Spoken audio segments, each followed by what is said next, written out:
জনতা এই মুহূর্তে আবারও কাউরান বাজার এলাকার দিকে এগিয়ে যাচ্ছে, সেটি আমরা দেখতে পাচ্ছি। রাত 9টা 45 ইনকিলাব মঞ্চের সামাজিক যোগাযোগ মাধ্যমে পোস্ট করা হয়। ইনকিলাব মঞ্চের মুখপাত্র ঢাকা ৮ আসনের ত্রয়োদশ জাতীয় সংসদ নির্বাচনের সম্ভাব্য স্বতন্ত্র প্রার্থী শরীফ ওসমান হাদী আর পৃথিবীর বুকে বেঁচে নেই, সেই সংবাদ ছড়িয়ে পড়ার পর থেকেই বিক্ষুব্ধ ছাত্র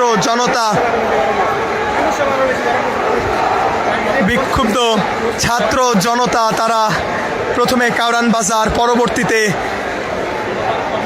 ফার্মগেট এলাকায় দুটি জাতীয় দৈনিকের ভবনে ভাঙচুর চালায় এবং কাউরান বাজারের যে প্রতিষ্ঠানটি সেটিতে ভাঙচুরের পর অগ্নিসংযোগ না করলেও বিক্ষুব্ধ জনতা ফার্মগেটে অবস্থিত সেই ইংরেজি জাতীয় দৈনিকের অফিসটিতে তারা অগ্নিসংযোগ করে এবং সেখানে আগুন জ্বলছে।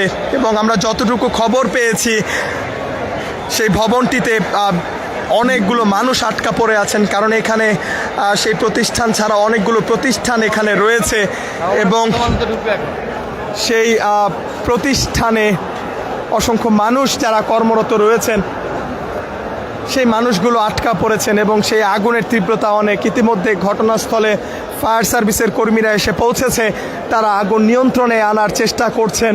তারা চেষ্টা করছেন ভেতরে যারা আটকা পড়েছে তাদেরকে যেন দ্রুত সময়ের মধ্যে বের করে নিয়ে আসা যায়, তারা সেই চেষ্টা করছেন।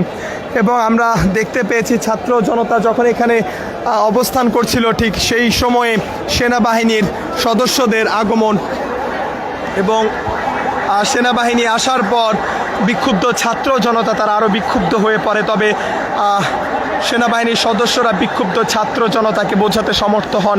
এক পর্যায়ে তারা শান্ত হলেও ততক্ষণে সেই ইংরেজি দৈনিকের প্রতিষ্ঠানটিতে আগুন জ্বলছিল। পরবর্তীতে ছাত্র জনতা সড়কের এক পাশে অবস্থান করে এবং অন্য প্রান্তে সেনাবাহিনীর সদস্যরা অবস্থান করছিল।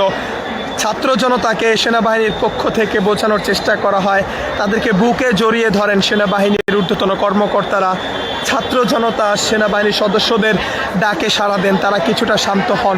তবে যারা সেই ভবনটিতে অবস্থান করছিল তারা ক্ষুব্ধ হয়ে সেখানে অগ্নিসংযোগ করে এবং সেই ভবনটিতে আগুন জ্বলে যায়। আমরা যতটুকু এই মুহূর্তে দেখতে পাচ্ছি ভবনটির আগুন নিয়ন্ত্রণে এসেছে, কারণ আমরা বাহির থেকে দেখতে পাচ্ছি ভবনটিতে এতক্ষণ পর্যন্ত বাহির থেকে আমরা দেখছিলাম ভেতরে আগুনের লেলিহান শিখা। তবে ফায়ার সার্ভিসের কর্মীরা এসে তারা তাদের যে কার্যক্রম সেটি তারা চালিয়ে যাচ্ছিল এবং এই মুহূর্তে বাহির থেকে ডেইলি স্টারের যে ভবনটি রয়েছে সেই ভবনের ভেতরে এখন আরও আগুন দেখা যাচ্ছে না, আগুন নিয়ন্ত্রণে এসেছে সেটি আমরা দেখতে পাচ্ছি এবং সেই আগুন ফায়ার সার্ভিসের কর্মীরা তারা নিয়ন্ত্রণে আনতে পেরেছেন। যদিও এটি ফায়ার সার্ভিসের পক্ষ থেকে জানানো হয়নি, তবে আমরা বাহির থেকে দেখতে পাচ্ছি আগুনের কালো ধোঁয়া থাকলেও ভেতরে আগুনের চিহ্ন দেখা যাচ্ছে না, সেটি আমরা দেখতে পাচ্ছি। কিছুক্ষণ আগেও এখানে আগুনের যেই লেলিহান শিখা সেটি আমরা দেখতে পাচ্ছিলাম এবং আমরা দেখতে পাচ্ছি ভেতর থেকে সেনাবাহিনীর একজন সদস্য ভেতরে আটকা পড়া একজনকে বের করে নিয়ে এসেছেন এবং তার সাথে গণমাধ্যম কর্মীরা কথা বলছে এবং একে একে যারা ভেতরে আটকা পড়েছে তাদেরকে ভেতর থেকে সরিয়ে আনার চেষ্টা করছে সেনাবাহিনী এবং ফায়ার সার্ভিসের কর্মীরা। আমরা দেখতে পাচ্ছি একজন বেরিয়ে এসেছে, ডেইলি স্টারের ভবনের ভেতর থেকে একজনকে ইতিমধ্যে বের করে নিয়ে আসা হয়েছে। সেনাবাহিনীর একজন সদস্য তাকে ধরে বের করে নিয়ে এসেছে। তবে এই মুহূর্তের যে চিত্র, ডেইলি স্টারের ভবনের ভেতরের আগুন সম্ভবত নিয়ন্ত্রণে এসেছে, কারণ বাহির থেকে সেই আগুন দেখা যাচ্ছে না।